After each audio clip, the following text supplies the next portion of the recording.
Swear it.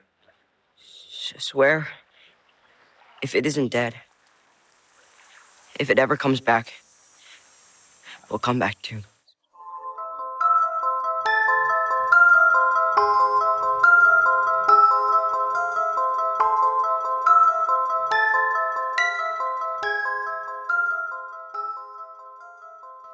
You're listening to Scotty and Andrew, and this is Fun with Horror.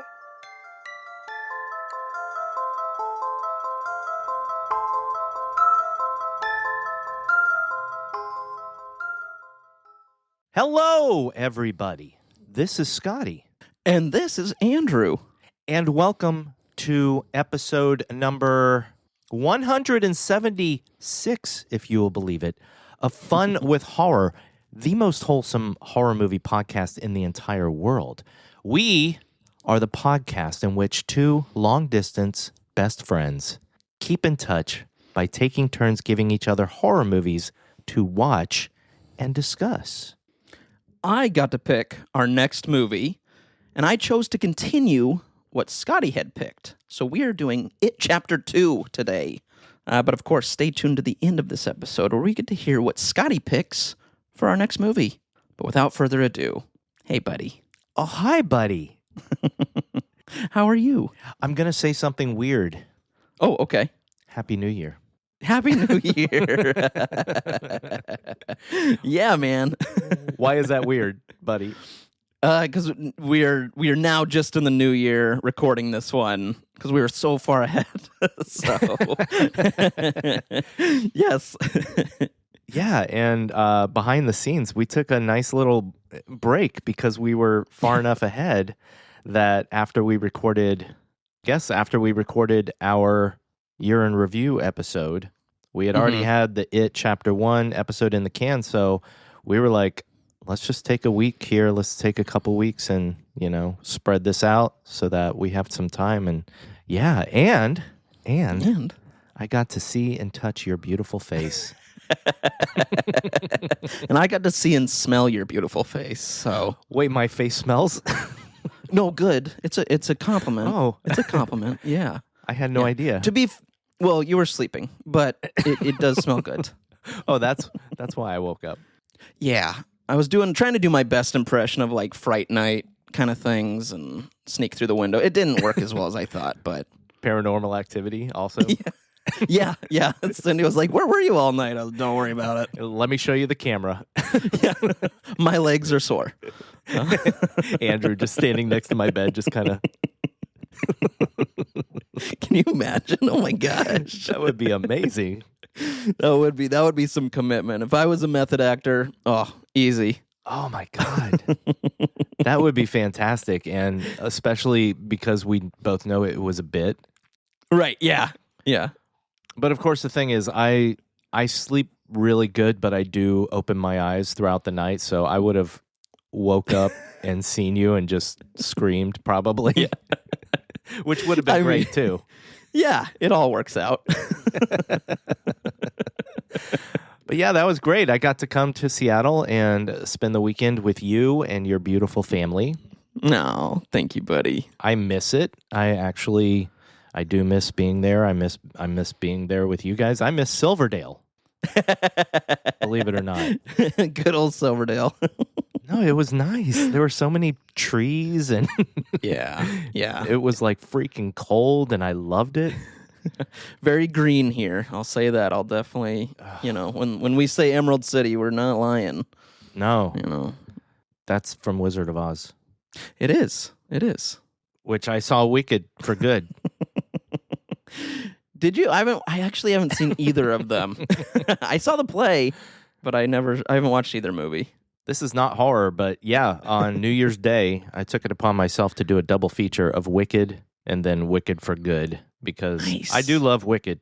I boo-hoo my little eyes off, and I decided to do a double feature because I had not seen Wicked for Good yet, and it was good, in my opinion. Okay. It was just like the musical. I'm just going to go off on a tangent here. The musical, please. Wicked. Yeah. Have you ever seen Wicked the musical? Yep. Oh, wow. So you know. Yeah, I know. Mm-hmm. Act 1 is stacked with good songs. Yep. You're Act exactly 2 right.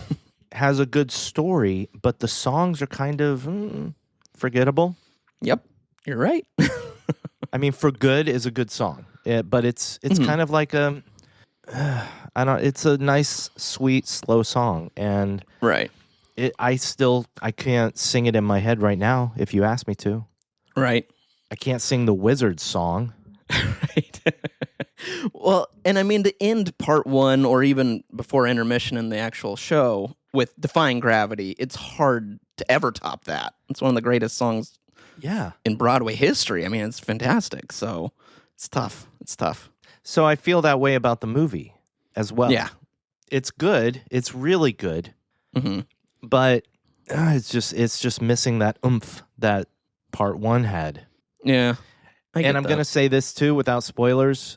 You know, one of the beautiful things about adapting a musical or a stage play to a movie is that you can do things that they can't do on stage. Right. Sure. And there are some scenes where they did exactly what they do on stage. And I was like, you couldn't have embellished this a little bit? Which was my problem with Into the Woods, the movie adaptation, besides James Corden being in it. Yep. My big problem with Into the Woods was like, you had a chance to really do a lot of stuff that they could not do Right. in the stage musical, but you didn't. You just kind of adapted the musical. I don't know. You know, so I want to see it again. I want to see Wicked for Good again. Yeah. Because I even Wicked Part 1, I liked more as time went on. So Okay. All right. Well, we'll see. I do want to watch them. Cindy hasn't seen either of them. She never saw the play, so she doesn't know the story or anything, which is great. I'm glad that she's going in not knowing anything, because there's some fun moments. yeah, You know, yeah, without spoiling anything. absolutely, yeah. So I'm excited for her to watch it, and I'm excited to watch it too, and see if Ariana took any of my old acting critiques back in the day when we worked together. So You're good buddy. You're good buddy, Ariana Grande. my old pal. Has Cindy, this is a crazy question, but has Cindy seen The Wizard of Oz? Yes. Yep. Okay. Yep. All right. As long as she remembers that really well. I think so, and it might be one. I'll talk with her about it, because it might be fun to watch that prior to jumping into Wicked. But I feel like she's seen it a few times. That it's pretty. Yeah. Well, I'll check with her though, because that's not a bad idea. After seeing Wicked for Good, I definitely think if you haven't seen it in a while, it's fun, but it's not necessary if you've already seen Wizard of Oz. Okay. But Yeah. But do you know what I love a little bit more than Wizard of Oz? What? Our listeners. Oh. Whoa. Buddy, we have one comment. Yay. Comment. We have a new comment, which is great because we haven't had a Spotify comment in a while. Yeah, that's true, huh? So, our good friend Amanda Colashaw. Ah, hi, Amanda. Hi, Amanda. She commented on our year in review Oh. and resolutions episode. And she said, Final Destination Bloodlines was one of my favorite movies of the year behind Sinners. Final Destination 4, kudos for surviving that one. It's the only one I skip when I do a marathon. Touche. Yeah. That's awesome. You know what? I'm going to actually bring some up. That brings up a good point. Thank you, Amanda, about our year in review episode. What's that? I thought of a movie that I didn't say in the episode, and I'm going to say it here Say it. as one that I really enjoyed, and I don't know why I forgot it. But we all heard the episode. I forgot a lot. No, is Clown in a Cornfield, man. You know what? Yeah. Wait, did I mention Clown in a Cornfield? I don't think either of us did, and I think we both enjoyed it. We had fun with it. Yeah. Why didn't we mention that? I don't know. And I mean, going through the list, I think part of it too is I'll go through the internet and then I go through the episodes we've done. But I didn't even think to do our Patreon episodes because we did a little Patreon about it. Yeah. Yeah. And so I wasn't even thinking that because I went through ours and I went through Google and I didn't see it on Google for whatever reason. But yeah, I got props to Clown in a Cornfield, man. I know why I didn't mention it. Oh, okay. Because I only mentioned my top 10 movies. Ah. It didn't quite make it into my top 10. But just like the year before, like my entire list of horror movies that I saw in 2025 that were released in 2025, I liked all of them to an extent. Even the movie that's at the bottom of my list, Conjuring Last Rites, I think I gave like 3 stars. You know, it's above average, but that was why I didn't mention it. Would it have been in your top 10? Yeah, I think it would have, man, because it was just a fun movie. Like I kind of mentioned it in our Patreon episode. For those that didn't hear it, we have a Patreon. Join it. Hey. You can listen. But here's a little sneak peek. One thing I did say is like that's a great movie for the podcast because it's fun. It's a fun movie. Yeah. And because it was so much fun, I would put it in my top 10 because it's a rewatch. It's a rewatcher movie. I had fun with it. I would rewatch it again anytime. There you go. Well, it takes the place of some of those other movies that you mentioned that came out in 2024 or whatever. I'm surprised I didn't pick like something like, Poltergeist. Is that a 2020, 2025? I'm surprised you didn't pick it. Chapter 2? Perfect. Every night since Derry, I've been having these nightmares. People in pain, people dying, people. So you have nightmares. I have nightmares. People, they have nightmares, but that doesn't mean that your visions are true. I've watched every single one of us this week. You've seen every single one of us what? It Chapter 2 was released September 6th, 2019, and it was directed by Andy Muschietti and written by Gary Dauberman, based on the Stephen King book. It stars Jessica Chastain as Beverly Marsh, James McAvoy as Bill Denbrough, Bill Hader as Richie Tozier, Isaiah Mustafa as Mike Hanlon, Jay Ryan as Ben Hanscom, James Ranson as Eddie Kasprek, Andy Bean as Stanley Uris, Teach Grant as Henry Bowers, and, of course, Bill Skarsgård as Pennywise. I would also like to add a few to those because these are not actors, like, these are bit parts, but Javier Botet played the leper, the hobo, as well as the witch. Oh, wow. I didn't know that. Yeah. That's cool. Molly Atkinson, who played Sonia Kasprek, Eddie's mom in the first movie, plays his wife in this one. Yep, I love that. So good.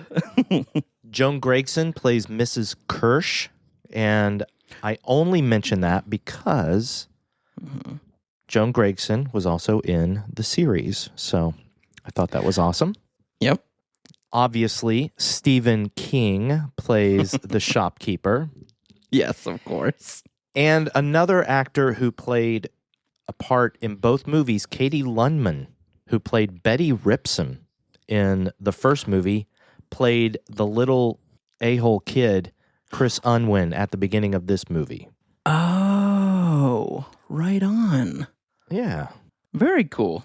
And there's a quick moment in It, Welcome to Derry. This is no spoilers, but there's a quick part where, I forget why, but we see a young girl in a shop window, and she's got like the Pennywise smile. That is also Katie Lundman, so. Oh, that's cool. Good for her. Yeah. That's awesome. Very cool. One thing I wanted to bring up, buddy, and we'll get into it maybe a little more. Okay. But before, I wanted to bring it up during this episode. We finished Welcome to Derry. Oh, good. Yeah. Oh, buddy. I know. Yeah. We'll have to talk about that after this episode. Yep. Where nobody else can hear except for you and me. That's right. Suckers. Suckers. Sorry, everyone. But once again, if you'd like to hear what I thought of Welcome to Derry, go to our Patreon where I talk about each and every episode. It's true. But anyway, Andrew. Yes. You get to go first without spoilers because we're not into the spoiler zone yet. Yep. That's a Chuddle the Pod reference real quick. I didn't mean to, but there it is, and I want to give credit where credit is due. Yes, because they call it the spoiler zone. I love it. What did you think of It Chapter 2, buddy? I think this is such a phenomenal movie. I love this movie. It's so much fun. It just adds so much to the first one. Watching them together is such a beautiful thing. I will say I have one quibble. It's a kind of a big one, but that's okay because honestly, this movie's such a blast that it really is whatever. What about you, buddy? I pretty much completely agree with everything you just said. Not even pretty much. I do completely agree with you. I love this movie. Mhm. In fact, when I watched it for this episode again, I realized how much I really do love this movie. Yeah. I also have a couple of quibbles, which we'll talk about, but like you, they don't really matter to me that much because I love the movie so much, and I do feel that it is a really good adaptation of the book. Nice. So that's what I think. Yay. Which that means, everybody, it's time for our spoiler warning, followed immediately by any trigger warnings. If you haven't seen this movie and you don't want a single thing spoiled for you, this is the point of no return. Feel free to pause this episode and come back after you've watched it, Chapter 2. But before we talk about the rest of the movie, we'd like to let you know of any major trigger warnings, inspired, of course, by the website doesthedogdie.com. Nearly every horror movie inherently has triggers, but there are a few that we would want to know about before watching a movie, and we're here to let you know about those. Andrew, first of all, are there any animals in this movie? There really aren't any animals in this movie. I think there's some fish at one point, and but really no animals. And a Pomeranian? Yeah, and a Pomeranian, yes, but no animals are harmed. How about that? No harmed There animals. you go. There we go. What about other triggers? There is a few in this one. There are a few, I should say. We have spousal abuse in this movie. We have violence toward the LGBTQ community. Yes. And then we have suicide as well in this movie. So there are some triggers that we wanted to bring up before discussing. There you go. I appreciate that. That I didn't even think of those, and you brought them up earlier, and that's why I love you. I love you, buddy. I love you. But you know what that means, buddy. Oh, boy. Oh, boy. I am pulling out my lucky virtual orange 20-sided die, and I'm going to start rolling it, and you're going to tell me when to stop. And when you do tell me when to stop, if it's on an odd number, you get to do the 3-minute recap, which you did last episode so well. If it lands on an even number, I get to do the 3-minute recap. So I am going to start rolling now. Oh, boy, and I'm going to have you stop right now. The number is 15. Oh, it's me. You get to do the second movie, too. Oh, boy. Oh, boy. All right. Well, let me tell you a story, buddy, Oh, boy. Okay. before you do this. Yeah. Let's go back to Comic-Con. I think it was 2019. Comic-Con 2019. Oh, okay. Yeah. I won a raffle. And we're talking about San Diego Comic-Con, everybody. Yeah. I won a raffle, and I got to meet Andy Muschietti and the cast of It Chapter 2. I don't know if I knew this. I'm sure I told you at some point because it's like one of the highlights of my entire life. You probably did. All right. But anyway, the great thing is that this was 2019. We wouldn't start our podcast until 2021. True. The entire cast pretty much was there, like all the main ones, except for Bill Hader. Oh, okay. But when I got to James McAvoy, he told me something. He said, look, Bill couldn't make it, but that's because he was overcome with emotions because of a vision he saw of the future. And in this vision, he saw a podcast. You and your best friend are doing this podcast, and you guys do this 6-minute recap. And I was like, well, 6 is a little bit long, James. How about 3? And he's like, 3 sounds better. I couldn't remember the number because it's a vision. And I was like, great. And he said, yeah. So Bill said that he really, really wanted your best friend. And he said, Arthur. Is his name Arthur? And I said, James, no. No, you idiot. It's Andrew. Sounds like you. And he said, I'm so sorry, Scotty. I'm so sorry. But look, Bill said that he really wants Andrew, to do the 3-minute recap. And because Andrew is his favorite, even though he doesn't know the guy's name. And I was like, well, Bill, sorry, Bill, because you're Bill Dimbro. I meant to say James. James, I'll tell Andrew that when we start doing this podcast. Wow. So that's why Bill Hader wasn't at San Diego Comic-Con 2019. Oh, wow. I knew it. I wonder if maybe time just doesn't work the same way with them as it does with us. I think probably because of it. Wait, you winked at me. Wait, what did I miss? Well, I don't want to spoil the TV show. It was a reference. Oh, okay. hey, wink, wink. Wink. Oh, that worked well. Great joke. That was a great joke, buddy, and a Thanks, great reference. Man. Wow, thank you. I worked hard on that. I said if there's a chance I can bring that up today, it's going to make Scotty smile, and it didn't. Well, hey, whenever you want to start the 3-minute recap, Bill Hader's waiting. Oh, good. All right. Cool. Thanks. I got you for 3 minutes. 3 minutes of heat time. So It Chapter 2 begins, and we see that Pennywise, it's been 27 years, Pennywise is back. He unfortunately, we see at the beginning, during our trigger warning, as we mentioned, that there is an attack on an LGBTQ couple, and we see during this attack that Pennywise is there watching. So the darkness from Pennywise is coming back. It's all starting again. We also see that everyone is now obviously adults from the first movie. The Losers Club, I should say, are all adults doing their own things. And I'll go through kind of what they're doing quickly. Beverly Marsh is unfortunately in an abusive relationship, but gets out of it. Spoiler. Bill is a writer and also kind of writing a movie that is based on his book and married to the actress in it.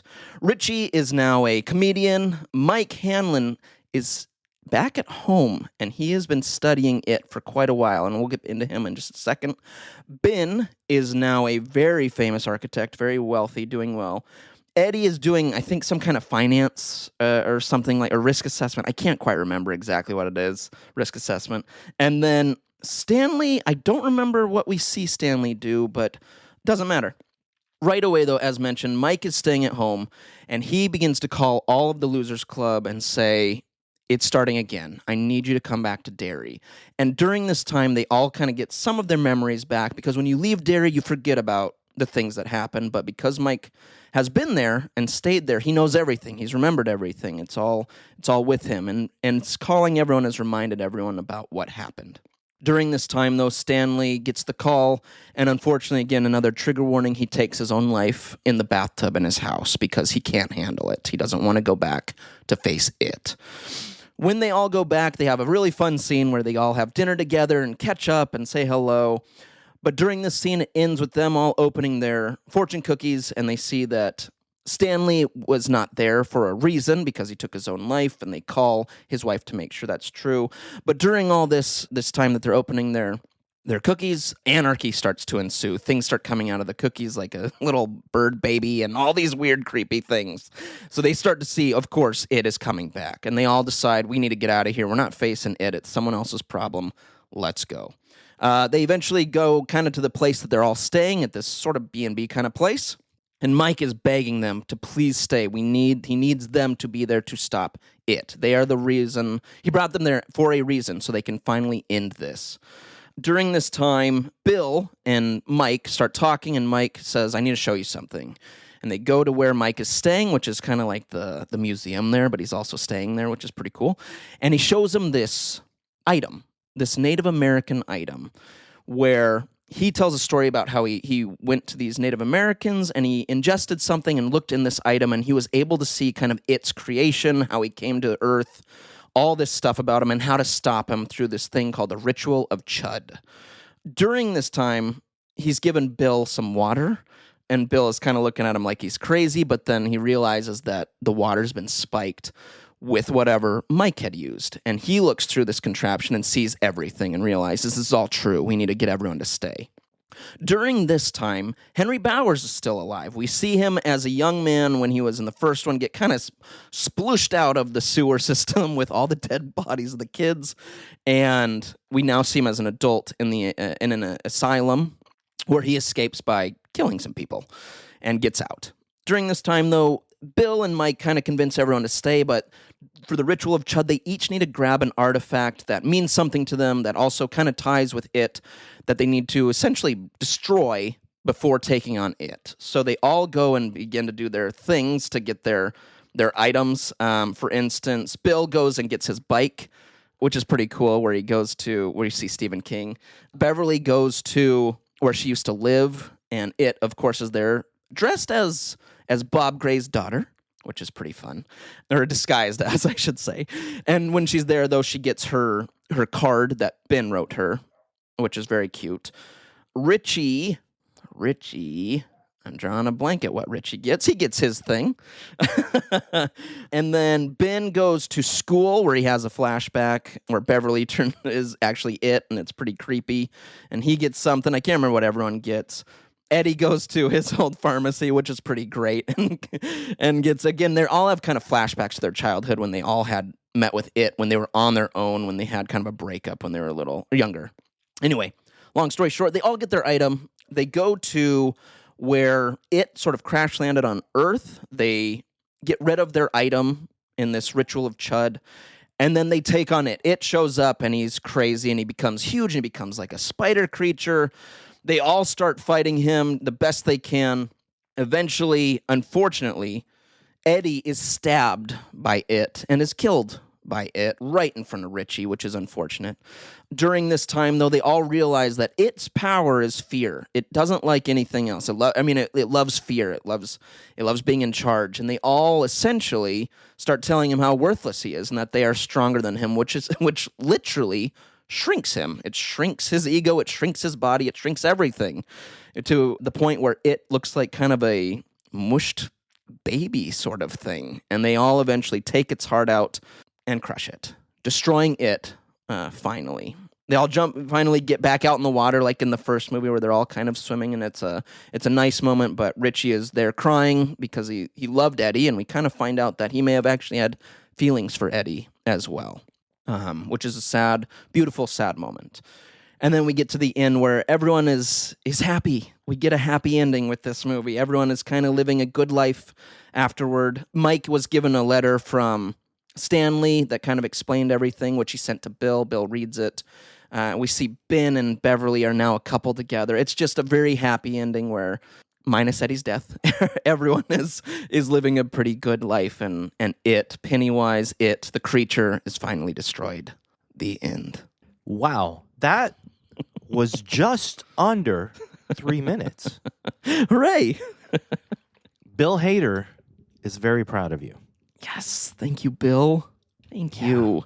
Buddy, that was good. That was really good. That was like... Thanks. That was a perfect 3-minute recap because there's like details that we can talk about during the episode, but you hit all the pertinent stuff. That was really good. Thanks, man. I know. I was like, gosh, I need to get... After last one, I feel like I got to hit some of these bigger beats. So, yeah, thank you. I think it's that soda you're drinking. I'm serious, man. I'm on a high today, dude. I don't know. Well, let's talk about this movie, and let's talk about... Okay, so let's go to your quibble. Your big one, and let's talk about it. And I feel like we'll see. I feel like you might have the same one as me, but my biggest quibble is that we see these flashbacks of them as kids, which is great because you kind of mentioned this too in the book. It kind of does a back and forth, which is fantastic. Yeah. However, these kids were a little older when they filmed this. And so there are moments where we see the kids have been kind of CGI'd to look younger, and their voices are a little bit off. You can just kind of tell that their voices are maybe a little higher than they should be because they've used some audio, tracking or whatever. I don't know what they're using, but they're just a little off. And it's a little distracting. There's a couple moments when they go down to the clubhouse, Eddie's talking, and I went, "Ooh, Eddie, something's off, man. Like something's a little bit off with you." And so again, that's my big quibble. Does it ruin the movie? Not at all. But it definitely is something that is kind of a glaring thing when I watch those scenes. That is definitely something I agree with. Okay. I wrote it down. I actually wasn't even thinking about it, though. I have other quibbles with the movie. But yeah, it's unfortunate. And my notes are not that I dislike it so much as that I wish that they had been, because here's the thing, this movie, they weren't certain that they were going to get to do chapter 2. Right. They made it, and the studio was like, if it does well, then we'll let you do chapter 2. I wish the studio had been a little bit more courageous about it. Yeah. Confident in their work, man. I also wish that Andy had filmed some deleted scenes, and said, hey, if I get to do chapter 2, I want to do this and this. So let's film this. So, yeah, I agree with you. I just think it's more of a shame than, I guess, a mark against the movie, really. Yep. I agree. You could tell that some kids hadn't aged as much as other kids. Like Jaden, who plays young Bill, that was Jaden. They didn't really do much to him, Yep, he definitely was the same. It looked the same, sounded the same. Yep. Yeah. So, but I have some other things I kind of want to talk about. I don't think you might agree with them based on a couple things you said during the recap. Okay.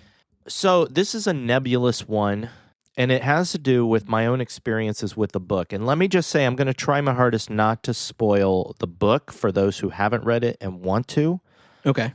But I might be talking about a couple things. When I read the book as a kid, I loved the kids portion of the book. Sure. But when I read the book as an adult, something interesting happened. I realized that I was really enjoying the adults portion of the book. Cool. Because I was an adult. And I think King did a really good job of writing about things that might scare the adults, as well as he did things that would scare the kids. Like, King thought about that. And that's one reason I love the book, is because I do love things about fear. Sure. I may repeat myself. I don't know if I mentioned certain things in our last episode, but, my favorite Batman villain is Scarecrow, because he makes people see what they're scared of the most. I love that. So I absolutely love the idea of this creature that makes people see what they're scared of. Nice. I do kind of wish that some of the stuff that the adults were confronted with in the movie were a little less fun and more scary. Okay. The one thing you mentioned was Eddie in the pharmacy. Yeah. Yeah. And I feel like Andy went for kind of humorous scares instead of like stuff that might really scare somebody. I agree. Yep. I think it's a fun scene and I enjoy the scene, but when the leper, I know they call it the hobo because I don't know if they're being politically correct in not calling him a leper. Right. So I'll call him the hobo. When the hobo vomits in Eddie's face and all of a sudden we hear, what is it, Juice Newton, Just Call Me Angel in the Morning for a second. I was just like in the theater, I kind of laughed, but in retrospect, I'm like, why? Like, you're trying to be funny now, and I'd like you to be scary. Gotcha. I get you. How do you feel about all that? See, and I like comedy and horror. So for me, I thought it was great. I was like, that's funny. That's funny. But again, I've never read the book as well. So there might be some things in the book, had I read it, that I'd go, oh, okay. I would have liked that a little differently. I'm going just movie-wise, which for me, I was like, that's funny. I like that. I honestly don't remember much of what happens to the adults in the book, to be honest. I do remember a part with Pennywise in the library, and I can't remember if it's Ben or who's experiencing it. But the structure is the same in the book, where the losers have to go and find their tokens. Oh, okay. Oh, cool. Okay. I did like that structure. Now let's jump to the end, because a lot of people had an issue with the end. And how did you feel about how they vanquished it and Pennywise? I actually liked it because I thought it was a cool way to represent overcoming fear. I thought, because Pennywise is in my eyes is fear. It's fear incarnate. It's this fear in a body. And so to overcome fear, you have to, kind of become confident with your fear. You have to stop being afraid of it and essentially make it less than what it is. So I liked it because they essentially make fear less than what it is. So I was fine with it. I enjoyed it. I thought it was cool. I'm glad. I'm very glad, because I enjoy it too. Mm-hmm. Because I understand exactly what you just said. And I understand that inside. I guess I'm letting the negative opinions of the ending kind of influence my thoughts. Mm-hmm. Because I do wish there had been more of a concentration of the adults or the losers realizing that they're not scared of Pennywise. I didn't feel that there was enough of a switch. Some of them just seemed like they were saying the stuff because the others were saying it too, you know? Yeah, I get that. My only thing I would say to that is I'm sure some of them probably were saying it, but maybe seeing that the other ones were confident in what it was actually doing provided some confidence. So even though they were saying it, just because everyone else is saying it, might have boosted a little, like, oh, it's working. Now maybe I'm not scared, you know? I don't know. Yeah, no, I get it. I do wish for people that weren't familiar as much with the book. Well, but you're not familiar with it. So again, I'm just really happy that you liked the ending. I did. And I remember too, because I knew what was funny is I liked the ending, but I also liked his look at the end, because I remember my mom and dad both, because they watched the miniseries when it came out, and I was probably too little. I was scared of everything, so they would have never let me watch that. I would have peed my pants for a month. But I remember them talking to me, even as a kid, and however long afterward, they would always bring it up as like, they never read the books. They didn't quite understand everything, but they're like, it was so weird. He becomes a spider at the end, like this giant spider. And so I liked that this one, he has some spider qualities, but he still has that Pennywise look. I was like, it's kind of a best of both worlds thing. Like, I liked it. I loved the look of him. I liked the style of him. But I remembered them, I just always remember that as a kid, them being like, he's a spider at the end. I don't get it. Like, what a weird thing. It just made me laugh. But so seeing it in this movie, I was like, oh, I like knowing the history of it, but then just seeing it come to life at the end, I was like, oh, that's what they're trying to do. This is kind of his body, sort of, but also mixed with some other stuff. Yeah. Just made me laugh. I totally get that. I remember when I saw the miniseries, after loving the book like completely, and it being one of my favorite books ever, when I saw that miniseries when I was a teenager, I hated it. Wow. Yeah. And I don't think it was everything else with the movie, with the miniseries. It was that ending. I just thought, I was like, really? You got to this and you put this like crab-looking spider creature that looks awful? Right. And a lot of people talk about that creature, but man, I did not like it, you know? Yeah. But I also know and have known as I grew up that the ending in the book is nearly impossible. I think I mentioned this in our last episode. Yeah. Yep. Especially the adults section of the end. Mm-hmm.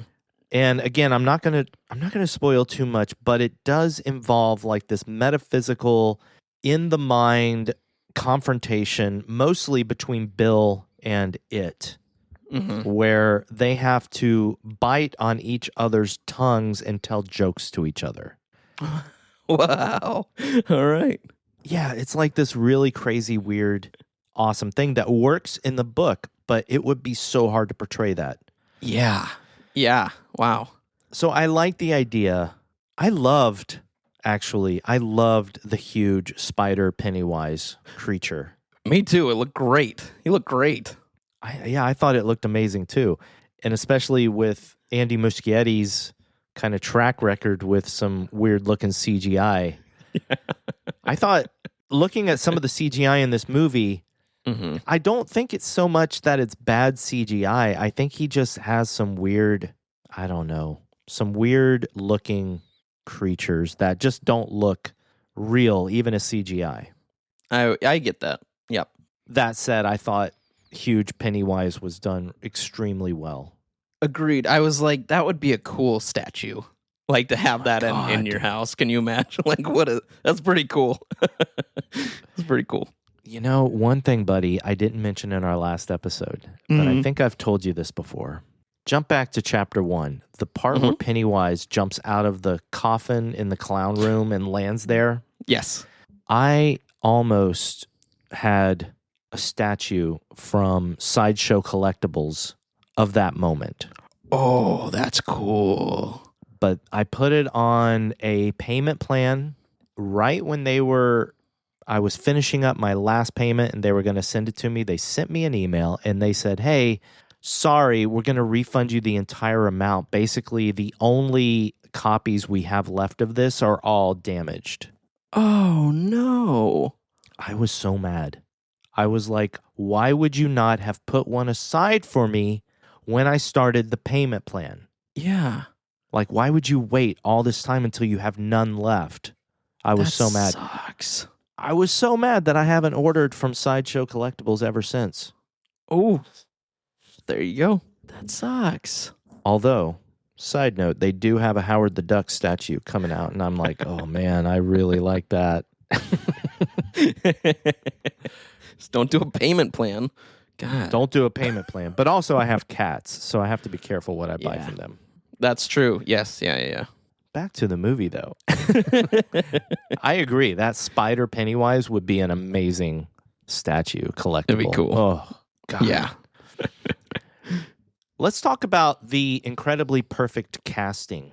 Buddy, I remember when this was coming out and they started doing all the casting notes, every single person I was like, this might be the best casting I've ever seen in a movie. I mean, I've never seen anyone get, you'll see like an older character and you're like, of a younger character in a movie, and you're like, oh, that's a good casting.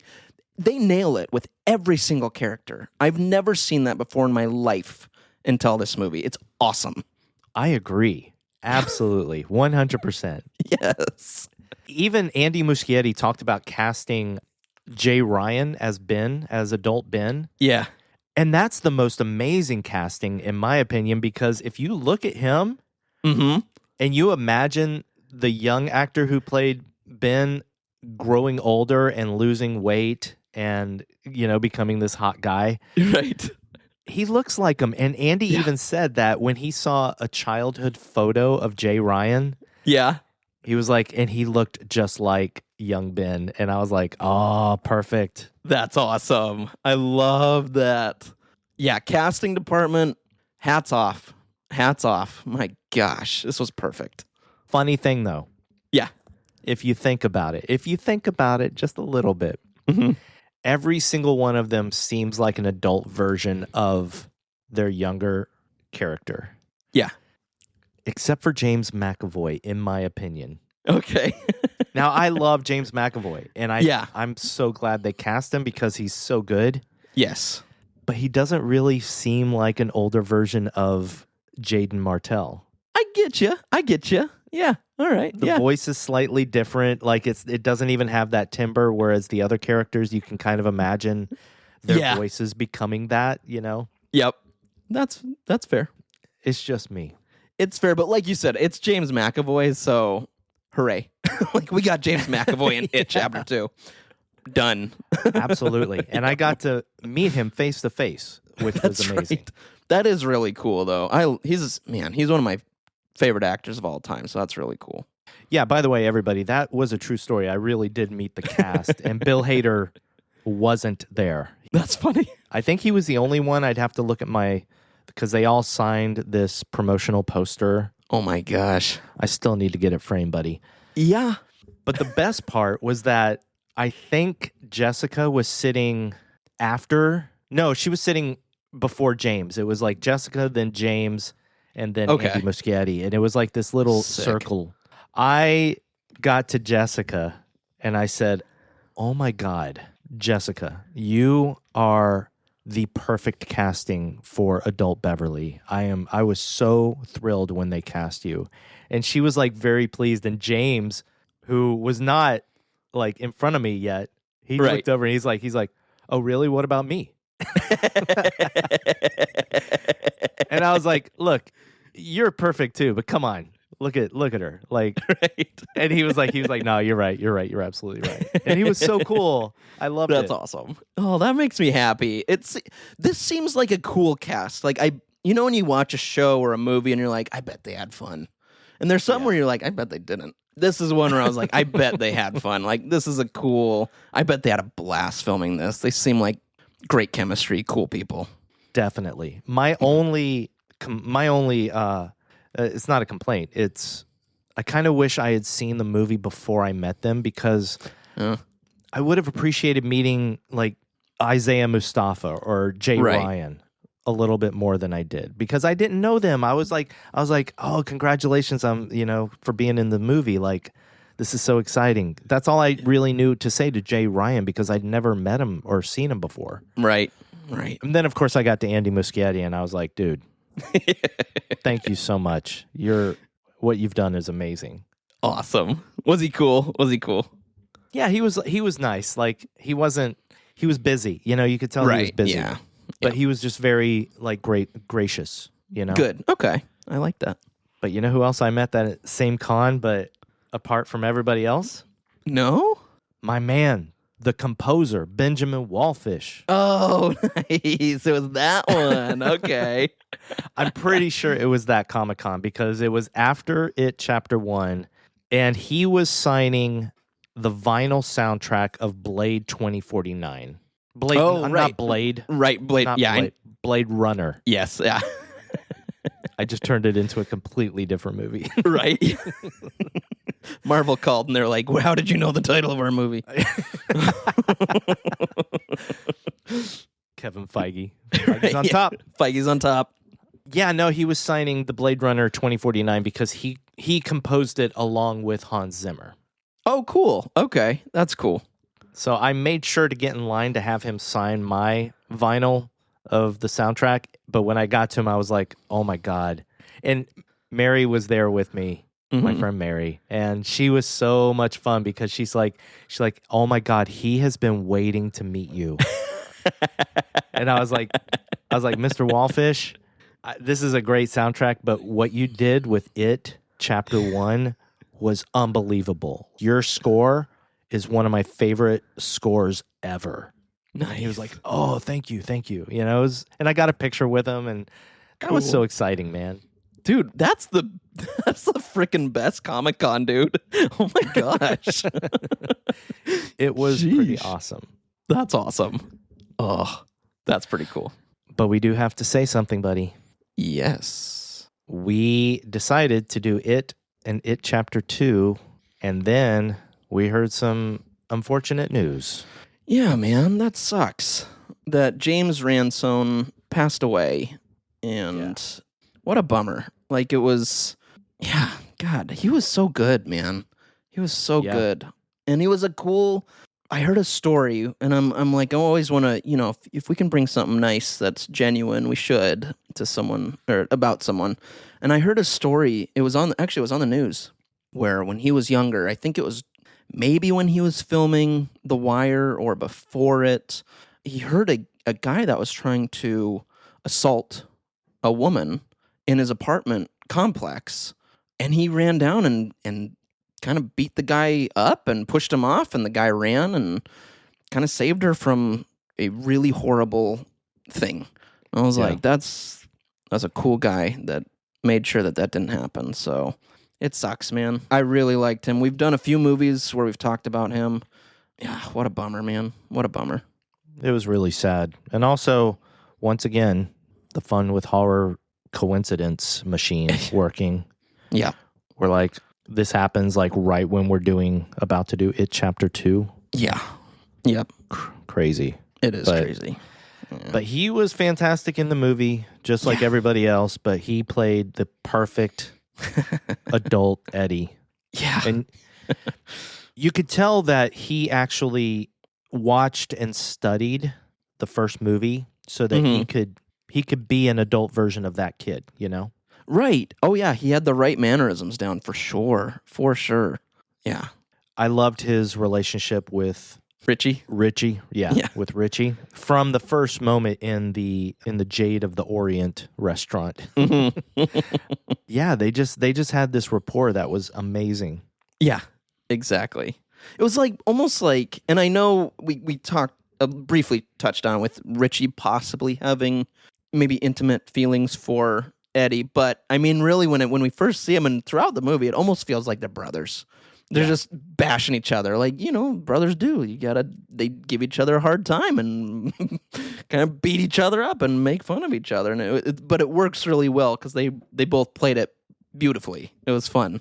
Yeah, and I did like, now Muschietti in the commentary says that the book doesn't outright say that they might have feelings for each other or that Richie might have feelings for Eddie. But it kind of implies it in times. I don't remember that at all from when I read the book. So I'm going to pay attention to that when I reread the book. Yeah, I'm curious. But I did like that storyline in the movie. And I like that we see Richie carving something as a kid in the bridge. What do you call it? The railing. Yeah. Yep. And then when everything's over, he goes and he's just refreshing what he had carved, and it is R plus E, that he had a thing. He was in love with Eddie. Yeah. Now, the interesting thing is I didn't really feel that in the first movie. I agree with you, and I know that when we get that flashback too of Richie, and I totally blanked on this when I was doing the 3-minute recap, but when we get the flashback, Richie goes to the arcade, and it's during, when we get the flashbacks, it's during their big fight. So no one's with each other. And so Richie's by himself, and he's kind of maybe hinting that this boy he's playing with, that maybe he kind of likes him a little bit, which of course it turns out to be Henry's cousin, which, oops. But yeah, I kind of wish that they had done something in the first one, because that, I don't know, I felt it in that one. I said, okay, he has maybe he is gay. I don't know. But in the first one, there wasn't anything that made it feel like maybe he was. So I agree. There should maybe have been something to just kind of, I don't know. It makes me feel like this part of the plot, this subplot, was an afterthought. Yeah, there you go. Andy hadn't really thought of that, or the writers, because Andy did not write the first movie. Right, that's right. He didn't write this one either. But let's just say Gary Dauberman. Right. Because he's the one who wrote it. Gary Dauberman, by the way, also directed the Salem's Lot remake movie. Oh, interesting. Yeah, that came out on HBO Max a couple years ago. But yeah, that's a small quibble of mine, that it feels like something they thought about with this movie and didn't lay the foundations for in the first movie. Yeah, I agree. You're right. That's a good way to say it. It was probably it might have been an afterthought, and I agree. It does feel that way. You brought up something that I don't know if I really realized completely until this rewatch of the movie. Oh, okay. And I still don't know how many times I've seen the movie before this rewatch for the episode. I think I had only seen it all the way through like twice. Oh, wow. Okay. Which is crazy because I've seen the first movie quite a few times. Right. I don't know if it really sunk in that all the flashbacks we see of the losers as kids happens, like you said, after they have the fight. Yep. And before they get back together to go confront Pennywise one more time, you know? Right.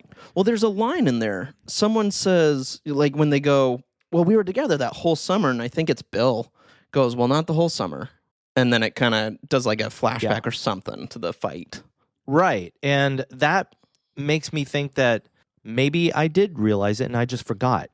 Maybe, yeah. It's not something I really thought about until I rewatched this, and now it really sunk in. Like, oh, yeah, and I think like I knew that, but I didn't really think about it when I was watching the flashbacks. And now this time when I'm watching the flashbacks, I'm like, oh, this is after the big fight. Yeah. After Bill punches Richie and all that.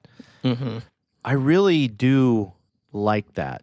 I Mm-hmm. like that aspect of the movie, that we're seeing scenes with the losers, with the exception of the clubhouse scene.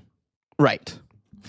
We're seeing scenes of the losers after they had the big fight and they were separated, because Pennywise likes to separate them. He knows that they're stronger together. Right.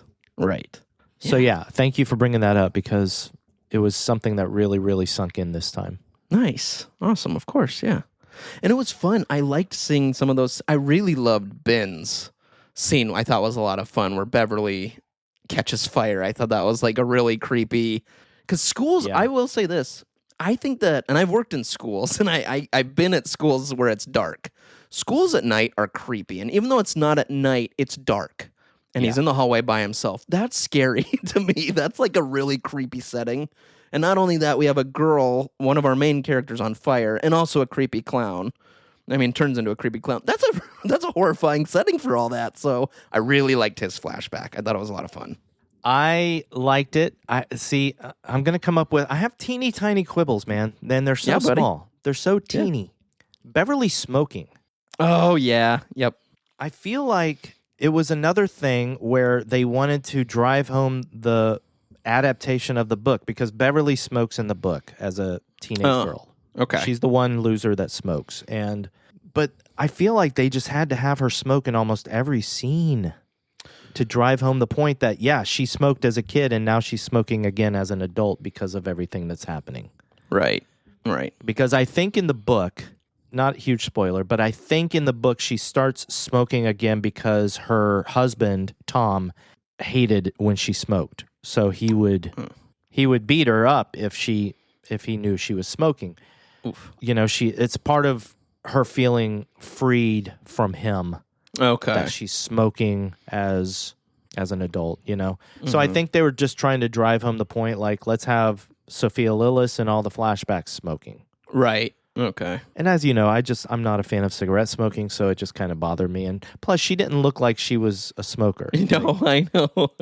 It looked like an actor smoking when they don't smoke that much. And Yeah. I could be wrong, but I agree, though. You can tell. I feel like you can always tell when someone's a smoker, and when they're actors, they have mannerisms and stuff. Yeah.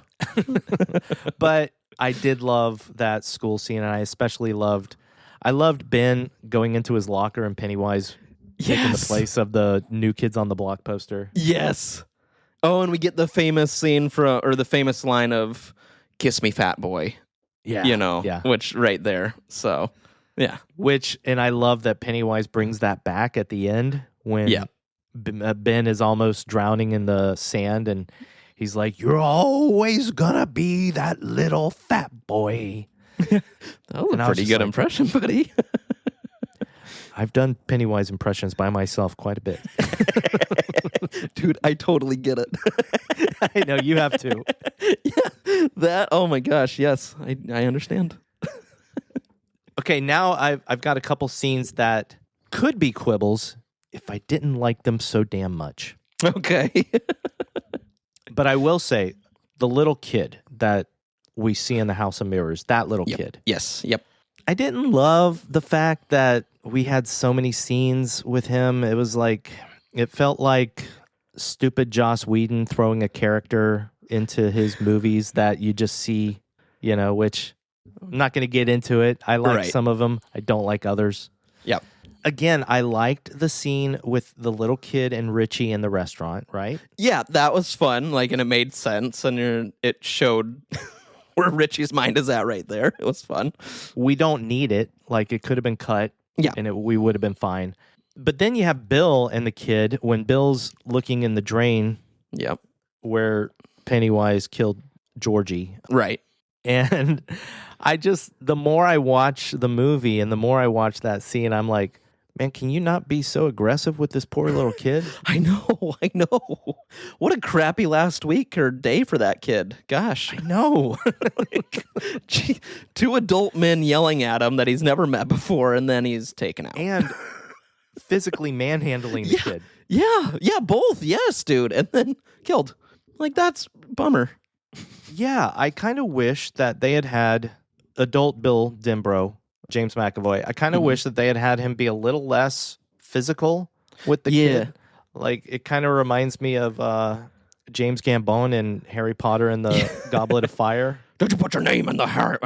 Yeah. Like, oh, Did you God. put your name in the goblet, Harry? Yeah. And in the book, You it know? says, like, calmly, did you put your name in the goblet? Like, whoa. So, I kind of wish James McAvoy had gone that direction. Like, just like, don't ever go near that drain pipe. Right. Just promise me you'll never go by it. And the kid's like, okay. Yeah. But the fact that he goes up to him and he's like, don't ever go in there. Don't. So it's like, whoa, dude. And the kid's like, I'm supposed to be at the carnival. Yeah. It's like, but I did love the House of Mirrors scene. Yeah, it's so good, though. It is. It's a cool scene. It's so good. Yep. I remember when because this was one trailer I did watch. Because I kind of knew the story, so I was like, oh, I'm not going to allow myself to watch it. I believe it doesn't show the kid dying, but it shows the House of Mirrors scene. And I was like, oh, that's pretty cool. Yeah. Yeah.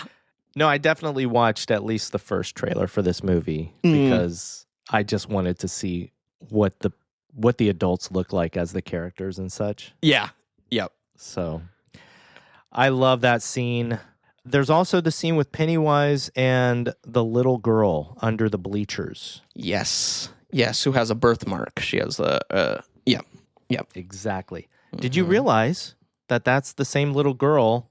She's also in the opening carnival scene. Adrian, when he wins the game, the little girl next to him, he gives her the stuffed animal. Oh, good. Yeah, it's the same little girl. Well, it took me like 3 or 4 watches to notice.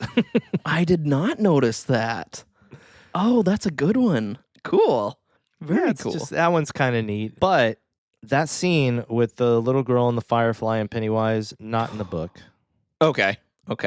So as much as I do love that scene, it's also kind of painfully obvious that they wanted another Georgie scene.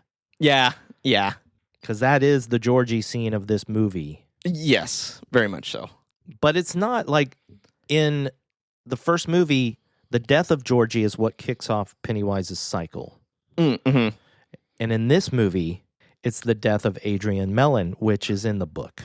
That I did know. I did know that moment was in the book with Adrian and his husband or boyfriend. Boyfriend, I believe. Boyfriend, yeah. Yep. I did know that. Which, holy crap. Like, that is such a brutal scene. Dude.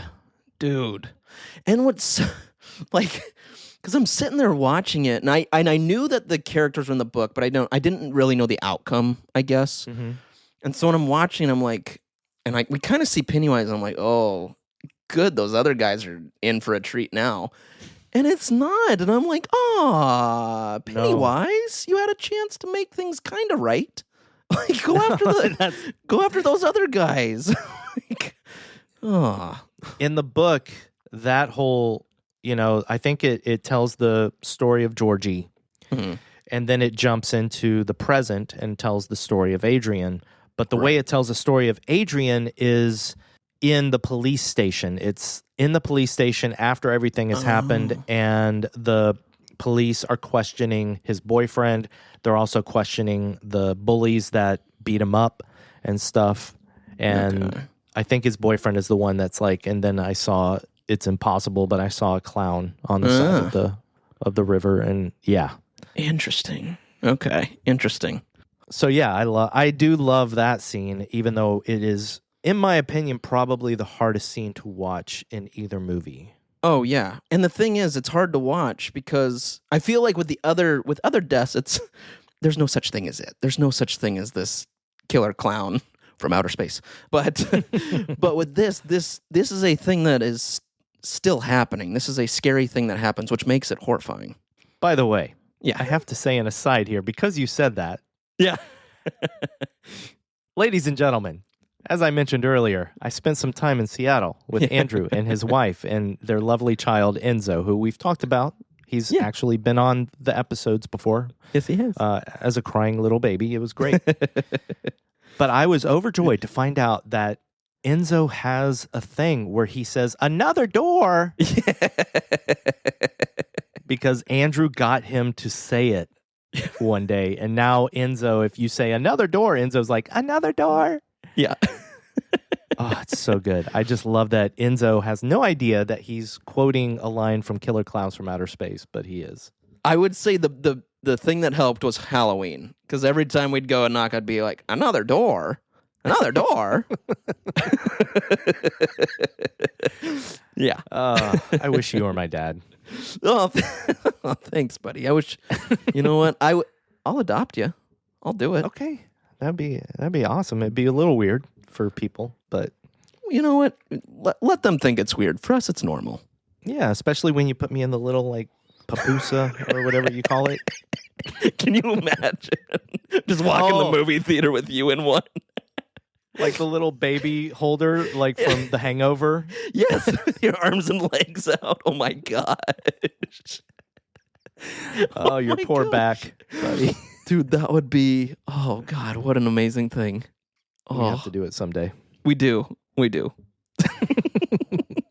But hey, back to the movie, I guess. Oh, yeah. One thing I'm going to stop and mention also, because I always think this during the opening carnival scene.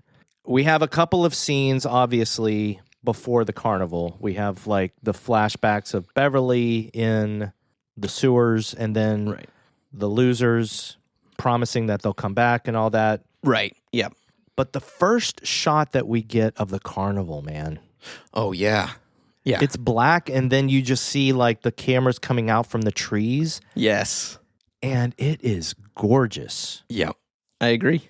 The cinematography in this movie is beautiful. 100% agree with you, man. Beautiful shots in this flick. It's awesome. It's really good. And now I've got a story for you. Yay.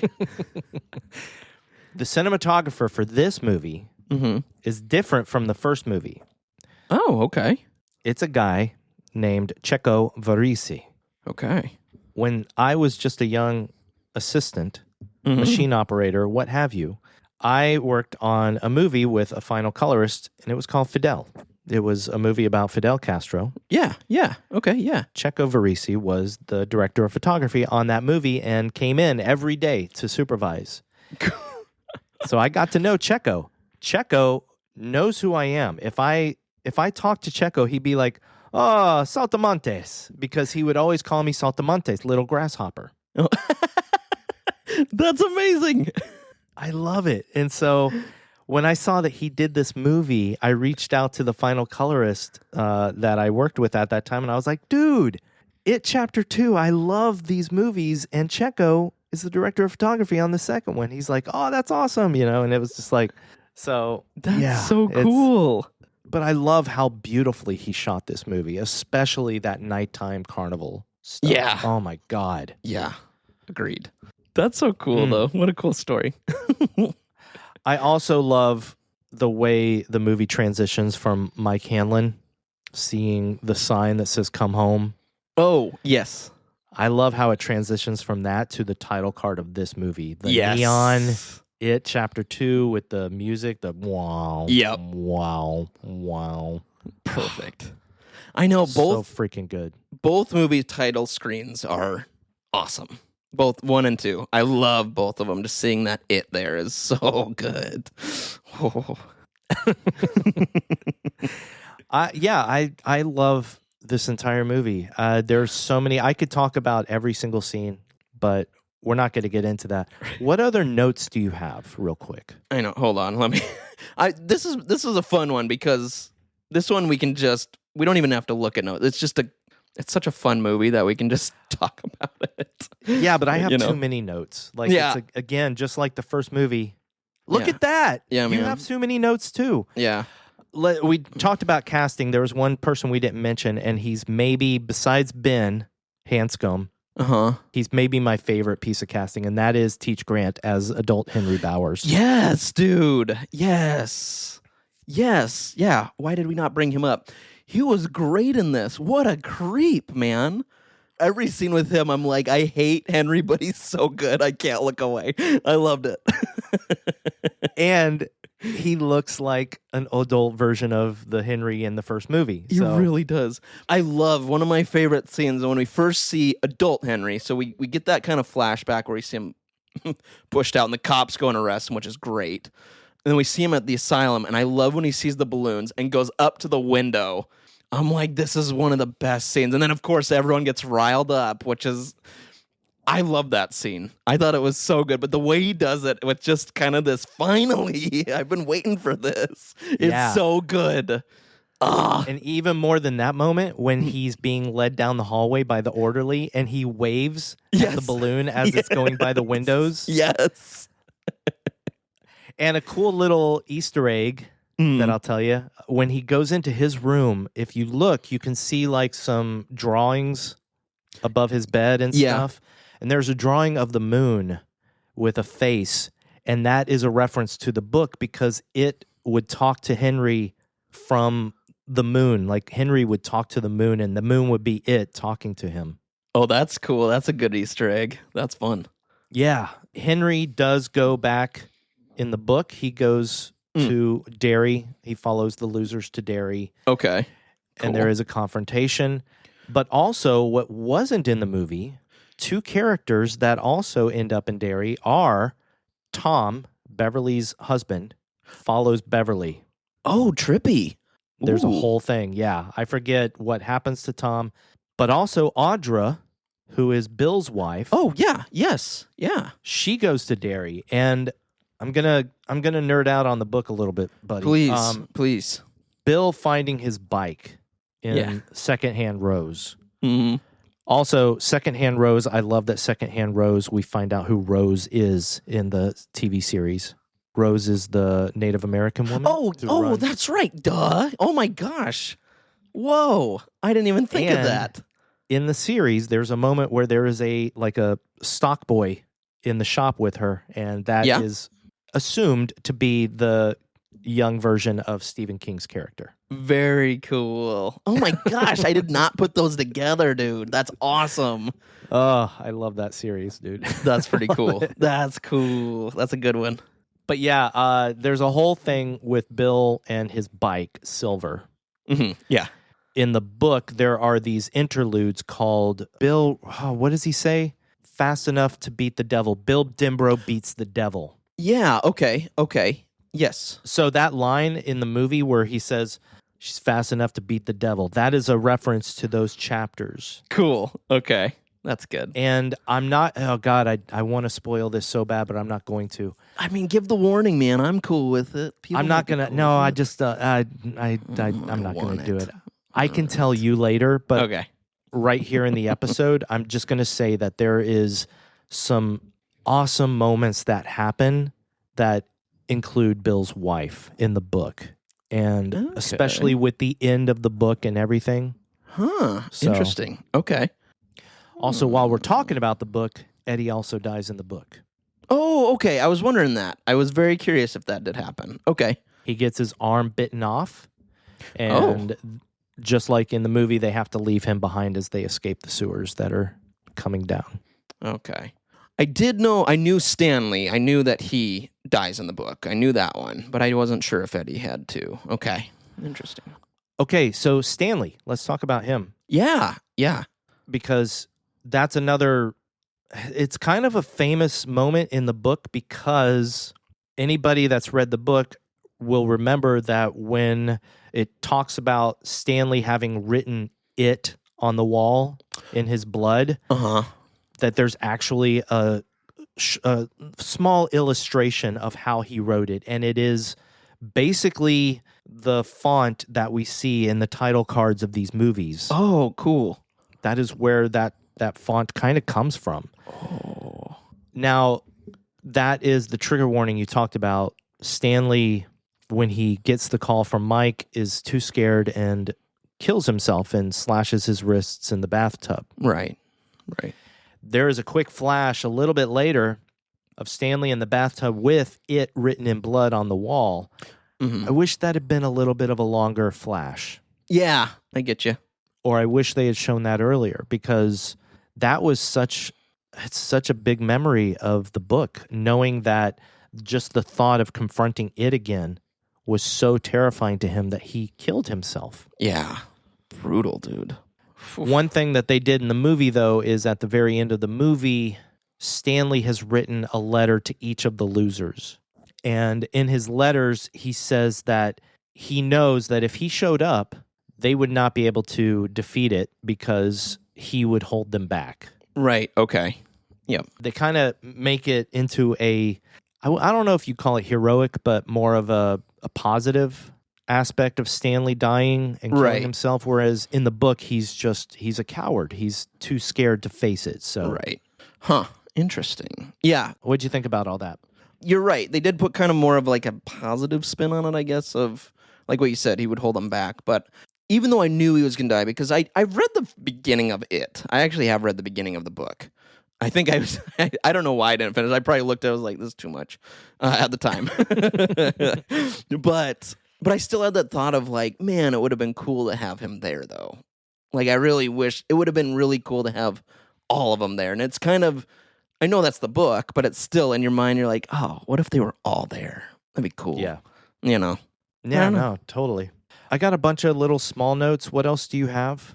I know. I was just looking. I feel like we kind of hit my big things. I don't really have anything too small. All right, I'm going to throw out some small things at you. The flashback of Bill cutting Stanley's hand when Stanley's thinking back to Bill making them promise and everything. Yes. Why is that so painful looking? Okay, I've always said this. Like, yes, I agree with you, but I'm like, okay, in any movie, I've said this before on the podcast, where they do some kind of like blood whatever, where they want to mix their blood or whatever, like, do a little prick on your finger, man. Like, it's still the same thing. You don't need to do a deep cut like that. You're going to need stitches. Knock it off. Yeah. Yeah, why does everybody always cut their palms? It's in every movie where someone does it. I'm like, or they got to bring some monsters. Like, we got to cut the palms. Like, don't. You don't have to do that. I will say, paying attention to the end of the first movie, I will say that I think the movie is a little bit forward-thinking on the whole swapping diseases and possible whatever, like because they don't actually blend blood. Bill only cuts one hand of each of the losers, and then when they're holding the person to the next to the side of them, when they're holding each other's hands, they're holding the hand that wasn't cut. Oh, I don't know if I caught that. That's good. Okay.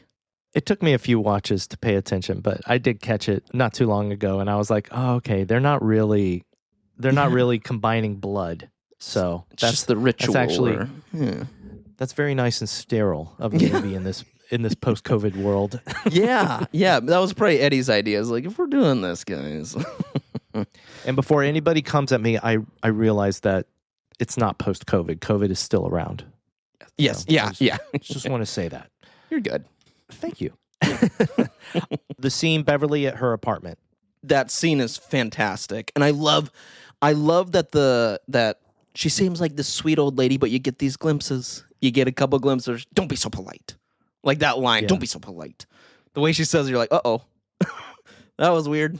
Like, there's just a couple things, and then we see that it was it. And when she pauses. Oh, yeah. I forget what she says, but she says something, and then she just sits and, like, smiles. What she says is, that's the thing about Derry. When someone dies here, they don't really die or whatever, or, you know. Yeah. Which is fun. Joan Gregson really volunteered to get naked for the part where she walks across the kitchen. Wow, good for her, man.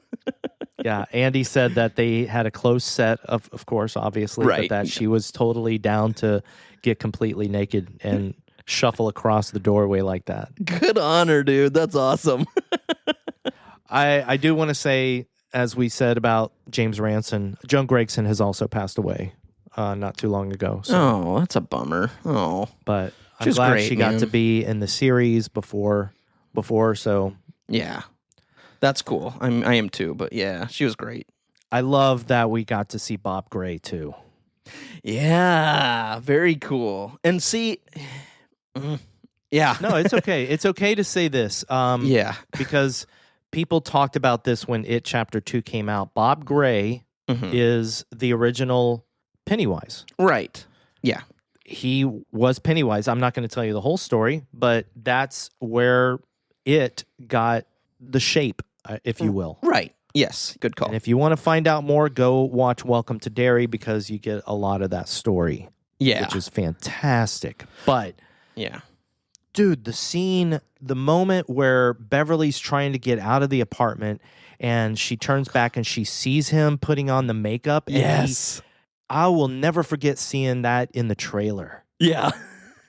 And then it gets me every single time in the movie, too, because he's scratching the Pennywise makeup lines in his face. Yes. And they're bleeding. And then he goes, oh, like he just does this thing. And you're like, Bill Skarsgård, you're amazing. Yeah, he's so creepy. Oh my gosh. I love that moment too, where she does get out. And then when she leaves the apartment and looks at it and sees that, because when she gets there, it looks nice, like a nice apartment complex. And I love when she leaves and it's abandoned. It's definitely destroyed. And it's so good. It's so good. Straight from the book. Is it really? Oh, cool. That's cool. And it's exactly the same. She thinks that the door says Marsh and it actually says Kirsch. Oh, that's cool. Paul Bunyan. Yeah, man. Yeah.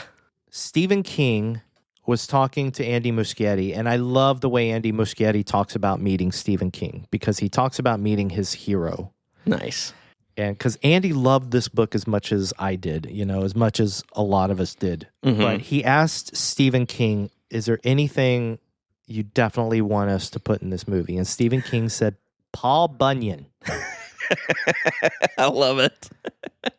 Because that is in the book where the Paul Bunyan statue comes to life. Right. Yeah. So did you love that scene? What'd you think of that? Oh, it's great. I loved it. It's a fun little jump scare too. But I remember, and I don't know if I just researched or whatever, but I knew Paul Bunyan's statue messed with someone. I didn't know who. And so seeing it, I was like, oh, cool. There you go. But I love that moment because not only do we get Paul Bunyan alive, but we also get a great Pennywise moment of him sitting on Paul Bunyan's shoulder saying to Richie, I know your secret. So like, it's just and all the balloons and he floats down. It's such a fun scene. That's one of my favorite scenes. It's so fun. I love Pennywise singing. It's on the soundtrack too. So is it really? Yeah. That's cool. I love these two moments with young Eddie and adult Eddie. Jack Glazer, I think, is young Eddie's the actor's name. It's just these little moments that they crack me up every single time. When young Eddie starts to go down to the basement, he just bumps into a printer or something, and he's like, "Ah!" He just screams at the printer. And Andy Muschietti said that Jack just did that on the spot. That wasn't planned. He just did it. He improvised it. And then the other thing that I never caught it until this rewatch. Yeah. Is when adult Eddie, I think it's after that, he's walking down the sidewalk and he bumps into the little kid with balloons. Yes, yeah, yep. And he turns around, and I'm going to make this episode explicit, but he turns around and he goes, asshole. And I was just like, it's a little kid. I know, it's perfect. That cracks me up. It's so good. Of course, we have the scene in Niebolt House with Stanley's head sprouting legs. Oh, gosh. Yes, dude. Yes. Which we mentioned during another episode. Which one was that, Andrew? That was The Thing. Yes. Yeah. Very. John Carpenter's The Thing. John Carpenter's The Thing. Just to be clear. Yes. Not this prequel, not The Thing from Another World. Yes, John Carpenter's The Thing, which is this is definitely an homage to The Thing. I like that scene a lot. Me too. I do like it. Yeah. I also, one of my favorite lines in this movie, and it might be from the book. I can't remember. It feels like it would be a line from the book, but it's when Beverly hands the gate post to Eddie. She says, here, take this. It kills monsters. Oh, right. Yes. Love that. I just love it. I love the way she says it. It's just, and obviously he's like, does it? And she's like, if you believe hard enough, yes. And I mentioned this in the last episode. That plus the whole idea at the end where they're making him small by shouting at him. Mm-hmm.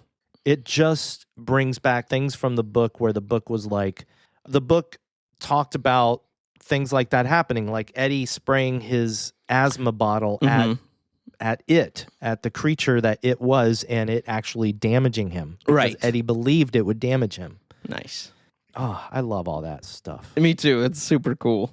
How about Bill Hader as Richie in its lair when he's yelling at it? Yes. And all of a sudden, like... No, but when it hypnotizes him with the deadlights. Yeah, he goes, yippee-ki-yay, mother, and then he goes, yeah. Bill Hader's acting at that moment, though. Yes. The physical acting he does, it's just... He's so good at physical acting, though. Like, he's so good at a lot. I love Bill Hader. Yeah, I remember though seeing that in theaters, and both Cindy and we both just kind of lost it because we're like, that was amazing. What did we just see? Like, that was really cool, but really funny. Like, it was. I love that moment. I actually rewound that part again watching this one because I'm like, it's such a great moment. Yeah, it seems like it would be something that's enhanced with CG, but it's just Bill Hader. Yeah, he's so good. And then the scene is also, but I love the idea that the big, huge Pennywise spider, the deadlights are sitting there rotating in the air. Right, yeah. And I love the fact that all it did was open its mouth and amplify the deadlights through its head. Yeah. So Bill is seeing the deadlights behind Pennywise. So cool. And there's that shot of the camera going from Richie to the deadlights. I may have just called him Bill. Oh, Bill Hader. Yeah. Going from Richie to the deadlights, and the deadlights are like, I don't know, they're like shooting this beam through Pennywise's head. It's just so good. It is. It's cool. And they show the back of his head like open up at one point too, or at a few points. It's cool. Yeah. It's cool. Still talking about Bill Hader. The part in the lake at the end. Oh, yeah, man. When he's crying and everybody hugs him. But, yeah. There's movies where a moment like that is ruined by an attempt to be funny. Yes. But Bill Hader's delivery and the line he says is just the perfect funny like icebreaker, because everybody's crying. It's this really nice moment, but then he looks at them all and what does he say? Do you remember? No, I'm trying to remember what he says. I remember laughing. He's like, oh, I can't see. Thank you so much, everybody. I can't see you all because I don't have my glasses. Who are you people? Yeah, that's right. That's right. But the way he says it, like, I can't repeat it the way he does. But. Yeah, it's good. No, it's so good. That was a good moment, and I agree. Usually they can be ruined with something dumb. But it was. What's nice too is because Richie's so over the top that it would be something Richie would do, but it's somber. It's a little more somber, so I agree. Yeah, it was good. They leaned into stuff from the book a little bit more. I noticed Beverly actually says "beep beep Richie" when they're in Neibolt House. Yep. Bill in the restaurant calls him trash mouth. Oh yeah. Yep. That's right. This is stuff that I wish they had put in the first movie more. Yeah. Calling him trash mouth more. Saying beep beep. I know. I wonder. I don't know this. I wonder if they shied away from it because the kids section of the book takes place in the 50s. Right. And maybe they felt like Beep Beep Richie would be more of a 50s thing and it wouldn't fit, but I think it would have. I really think even if you don't know that phrasing, like it makes sense. It's how they do it. It's them just saying, shut up, stop, be quiet. Yeah. I mean, you could say it would make sense to anybody, I think. So why not throw it in? And we talked about that in the last episode. Dude, one or two times. That's all you needed. The only character that says it is Pennywise. Right. And I don't remember if anybody calls him trash mouth, unless maybe Pennywise calls him trash mouth as well. I don't remember trash mouth in the first one at all, but doesn't mean it wasn't said. I don't know. I absolutely love the moment. Okay, you know me. You know my love of the morning after. Yeah, yes, at the end of a movie. So, first of all, I do love the moment where the losers are walking down the main street in Derry. I love when they look in the window and the reflection is of the 7 kids. Yeah, perfect. But I also love that because then we have some dialogue with the kids. And that's something we did not see in the first movie. We didn't see them right after everything happened with Pennywise. When we see them after the events in the sewer, it's just a tiny bit later. Right. Like maybe a day or two later. But I love the fact that we get to see a little bit of a moment with them right after they left the sewer at the end of the first movie. Because it gives me that feeling like they just went through this huge experience together and everything is seemingly safe now. They beat the evil. Right. And now it's the morning after and they get to go home. Yeah. I'm with you. It's a nice feeling. Have you ever seen the movie Dazed and Confused? Yeah, man. So again, not going to spoil that movie, but there's a similar moment in that movie because the movie takes place over an entire day and night. Right. Yeah. And there's a moment at the end of the movie where the kid, after having spent this experience this entire day and night, he comes home and he goes into his bedroom and he just lays in bed and puts on the headphones. Yes. Yeah. And I'm just like, that is one of my favorite moments of that movie. I just love that in movies, Andrew. I get it. There's a line from that movie I used to quote, but now as an adult, I will never quote it again. That McConaughey says. Yeah, exactly, right? Yeah. Ugh. Yeah. Well, is it do you have any weed on you? That's right. That's the one. You'd be a lot cooler if you did. It'd be, No, it's not that one. It's the high school girls one. No, I know what you were talking about, Oh, but I'm okay. just saying I messed up this quote. You sorry. said it correctly, and I was saying it wrong. No, don't be sorry. You're that's why you're the best of us. I mean, I didn't want to say it. I've got some behind the scenes. Ooh, yay. Yeah. I already mentioned a couple, but I did write down a few more. Let's hear it. Adrian, when he gives the little doll to the little girl at the beginning of the movie. Yes, yeah. It's a little Easter egg. That doll is the exact same doll that the little girl holds in the movie Mama, Andy Muschietti's horror movie. Oh, very cool. That's a good one. That's a good Easter egg. And I've mentioned all the other ones. The only one I didn't mention, and this is very obscure, I didn't even catch this, but this is a whole thing that Andy did. So when the adult losers walk by the drain pipe, they're heading out to the clubhouse. Yes. And we see them file past the drain pipe from the cameras inside the drain pipe. Right. If you look carefully, you would notice that Eddie is barefoot. Oh. Now, why is Eddie barefoot? There's no reason he should be barefoot, especially because of how paranoid he is of everything. Right. But Andy made him barefoot because on the cover of the Beatles' Abbey Road, Right. Yeah, yeah. Paul McCartney is the only one that's barefoot. Right. And people used to have this theory that Paul McCartney was actually dead and that the Paul McCartney that we have after the Beatles is a double. So it was Andy's way of paying homage to the Abbey Road cover, but also foreshadowing that Eddie was going to die. Clever. I did not catch that. That's awesome. Crazy, right? That is crazy, but that's pretty cool. I don't know if anybody would have caught that. No, I got to pause it now because that's a trip, man. That's funny. And finally, I mentioned him a little bit, but Benjamin Wallfish came back and composed the score for this movie. Yeah, man. What'd you think of it, buddy? I mean, just like the first one, these are awesome soundtracks. They amplify these movies to the 11th degree. Like it's perfect. It's a perfect soundtrack. I agree. And I'm listening to this one. I love it more the more I listen to it. There's this music cue when Bill is about to walk into Secondhand Rose. And it's just this very, like, I don't know, it's a very flippant, Amblin-esque music cue. Mm-hmm. Just like this very innocent music. And then he can do these pieces of music with all these kids kind of screaming, going, na, na, na, na, na, na, and it's like the scary Pennywise theme. Right. It's I'm with great. you, man. I'm with you. He knows his stuff, dude. That's one thing I like about it, though, is we've done so many movies where we get a soundtrack that's more just sounds or atmosphere. Thank you.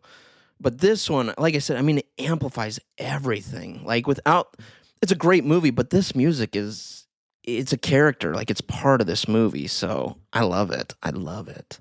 Me too. I even love It Chapter 2. Get out.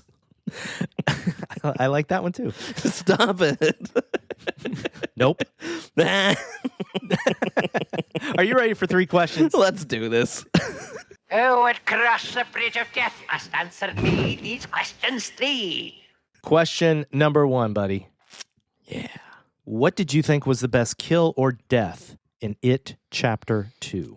There's a few, but honestly, it was fun to watch Pennywise bite the dust. Like we said, I mean, we talked about the ending and the controversy maybe behind it, but I enjoyed it. I liked it. I thought he looked great. I loved that they came together. I thought it was a good finale for Pennywise. So I'm going to go with Pennywise. What about you, buddy? It's a tough one, man. Mm-hmm. But I gotta go with a death that I didn't want to see happen. It's not a death that I enjoy, but I'm having a hard time choosing, to be honest. Okay, because I think the best kills and deaths in this movie are the characters that I don't want to see die. Yeah. I hate to pick Adrian Mellon. Yeah. But I do love the fact that is right out of the book. Right. That I don't love the beating he gets before it. Right. But he is, in the book, thrown over the side of this bridge. Right. And then Pennywise is at the side of the river and kills him, picks him up and kills him. But I also love the House of Mirrors scene, man. Yeah.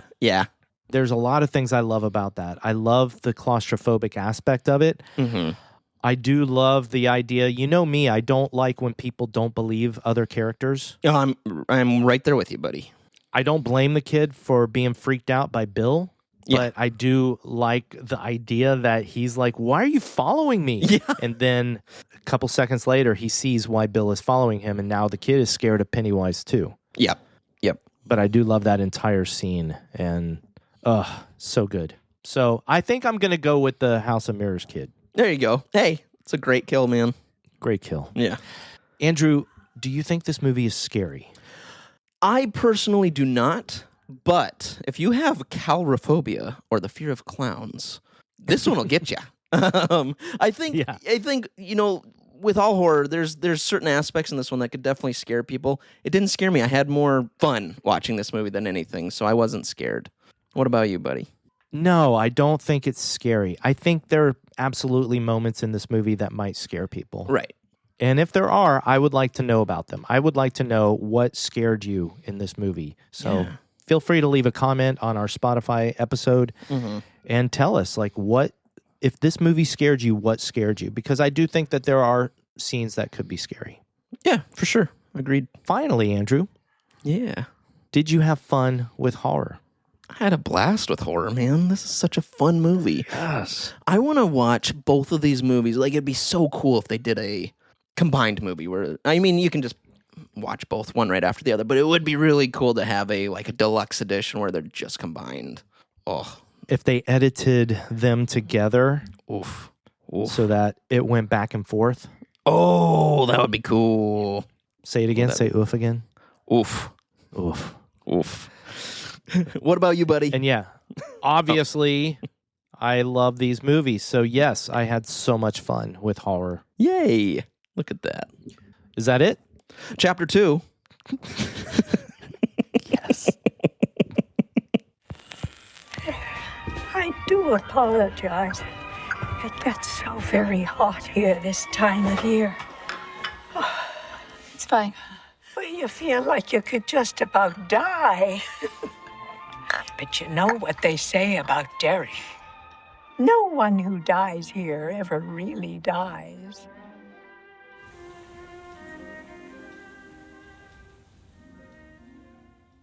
My friend, that concludes it. We did both. For the people, for us, for the world.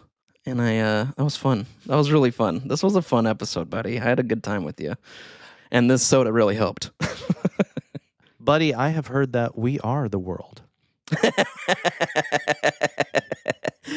Should we sing it?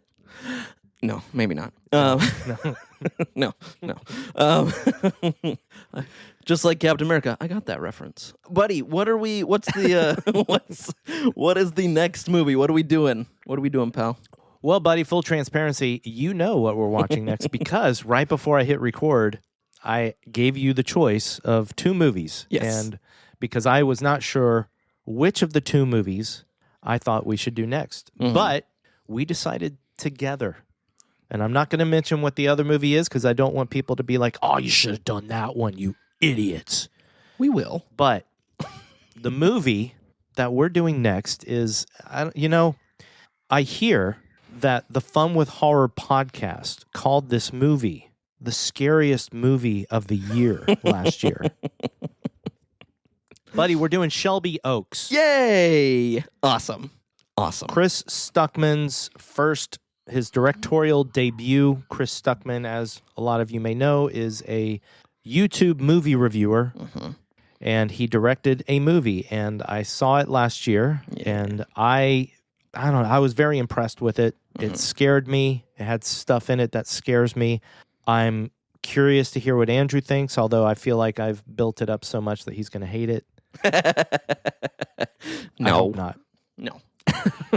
No. But yeah, so Shelby Oaks is next, and I'm looking forward to rewatching it. I'm looking forward to talking about it with you. Buddy, I'm excited for this one. I've been excited because you and I, like you mentioned, Chris Stuckman's a YouTuber, and we've been watching him for years. You and I both have. Yeah. So we're proud of him. We're excited that he got to do this, and I think that's really neat. And the fact that you saw it and the fact that Fun with Horror is now advertised by Shelby Oaks, like our name is on their stuff, is sick. We'll talk more about that next time because that's really cool. But now I get to decide if it's the scariest movie of the year. I'm excited. I'm going to guess that you're not going to think the same because the things that scare me don't scare you as much. I know, and me knowing what does scare you, I have a feeling I know. I don't even know what the story's about, thank goodness. But I have a feeling I might know a couple things of why it might freak you out. So we'll see. Dark. Right, yeah, the dark and the unknown, if you will. So yeah, I'm curious, man. I'm excited. No matter what, I've been wanting to see this since I heard about it. So this is going to be fun. Thank you, buddy. Buddy, I needed today. I needed this episode. I'm with you, man. I'm right there with you. It's been, life's, yeah. Again, as we mentioned earlier, this is the first episode that we're actually recording in 2026. Yes. This is our 3rd episode, so all of you are like, oh, we've been with you for 3 episodes now. Yeah. But, yeah, it's been a hell of a beginning of a year in the country, in our lives. So to say that I needed to spend some time today with my best friend talking about one of my favorite movies, it's an understatement. I'm with you, buddy. Yeah, I know. When we talked about, I think I mentioned 2025. I said 2026 can be different. Oops. Oops. Yeah, this was nice. This was a nice little escape, buddy. So I'm right there with you. Thank you. And hopefully this was an escape for some others listening, getting to listen to this too. Heck yeah. Yeah. And speaking of, thank you everybody for listening to Fun with Horror. Yes, thank you. We love you all, and we appreciate all of you. Go find us on social media. We're there. So subscribe to our Patreon. How much is our Patreon, Andrew? I mean, like $2, man. That's like nothing. $2 a month. $2 a month. It's nothing. And then once you do that, then we'll be like, hey, you really want some? You want to be a friend with benefits? Huh? It's $5. Yeah. But no, $2 gets you all the exclusive content. Yes. Yeah. Plus, you will get to hear the episodes that Andrew has promised to record, but that he never will. That's true. So yeah, that's true. At some point, you know what's going to happen? Someday, I'm just going to send you an episode of like Andrew's alone time, and you're going to be like, oh my gosh. And it's going to be good. I can't wait. It's going to be good. I can't wait. I'll do it. I will do. I can promise you that's a guarantee in 2026, people. If you join Patreon, you're getting an Andrew's alone time at some point. I promise. All right? There you go. There's your incentive. Forget Scotty's alone time. And the most beautiful thing about that is that Andrew came up with the name Scotty's Alone Time. So that's right. It's only right that he does an Andrew's alone time. Yeah. You know what? I'll light some candles. It'll be nice. It'll be nice. Oh my God. That's what I do every time I do Scotty's alone time. Look at us. Look at us. Light some candles, get the lube, and then I just talk. It just sits there. It's just like a Yeah. like a comfort. It's it's my comfort lube. Oh no. All right. Thank you for listening, everybody. Thank you, everyone. We love you. Be safe out there. We'll see you in the next episode. Bye-bye. Bye.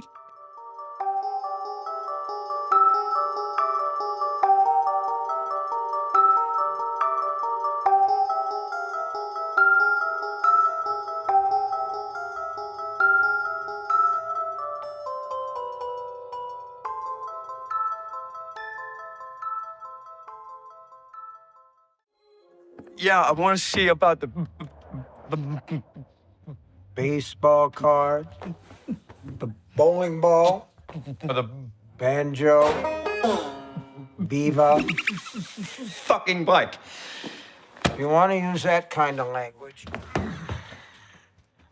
take it out in the street. So I'm sorry. Can we just start over and pretend that I just walked in? How can I help you? Thank you. Yes, I want to buy the bike.